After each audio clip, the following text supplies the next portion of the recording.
ጋርዲዮላ ስለ ጋዛ ዝምታውን ሰበረ።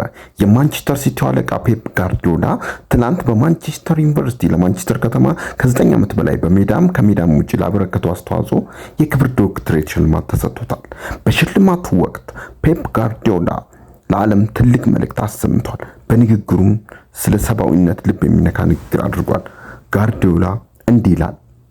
በዩክሬን በሱዳንና በፊልስጤም በጋዛ ላይ የማያቸው ምስሎች ያሳዝናሉ። በጣም ከልቤ ይጨነቃሉ ሲል ንግግሩን ጀምሯል። የ54 ዓመቱ አሰልጣኝ አክሎም እስራኤል በጋዛ ላይ የፈጸመችው ስላለው ወረራና ጦርነት ተከታዩም ብሏል።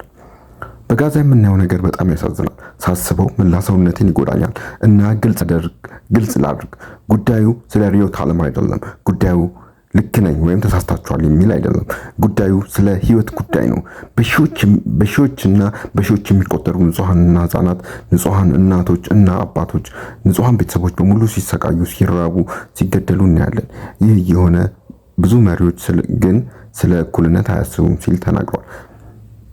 በተጨማሪም ስፔናዊ አሰልጣኝ የኛ ጉዳይ አይደለም ብለን ልናስብ እንችላለን፣ ነገር ግን እንጠንቀቅ። ቀጣዩ እኛ ልንሆን እንችላለን። በሚቀጥሉት 4 ወይም 5 ዓመታት የኛ ልጆች ሊሆኑ ይችላሉ ሲል ተናግሯል።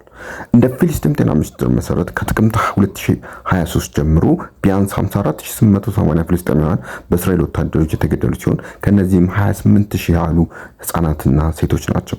ከተገደሉትም መካከል ቢያንስ 1400 ያህሉ የጤና ሚኒስቴር ወይም ሰራተኞች ሲሆኑ ከ300 በላይ